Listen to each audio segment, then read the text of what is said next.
Hi, thank you Ate Jovi Macaraig and Sis Lisel. Ito yung mga donation na kumot. Ito mga panty sa mga bata at sa mga dalagingging. Ito kumot.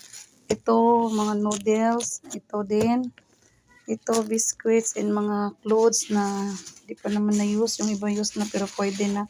Thank you Sis Lisel. Thank you sa mga kaibigan ko. Sa pinsan ko si Ate Celine and si Ate Amy.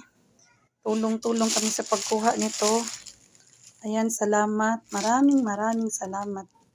At ito'y makarating po sa mga na bagyo or nabaha sa isang lugar sa Batangas. Ayan, and kay ma'am po sa boss ko na talagang nagsusumikap. Ate Job, thank you. Malaking tulong sa'yo, Ate Job, Macaraig, thank you po. Ayan. Ito po, hindi ko na Ayan, meron pa kami mga damit hinintay. So, ayan. Salamat sa tulong. Maraming salamat talaga. Sana yung iba ma-inspire din na tumulong din. So, ito marami to. Mga nasa 30 pieces to ng mga kumot. Salamat. Salamat ng marami. Thank you mga kanibors.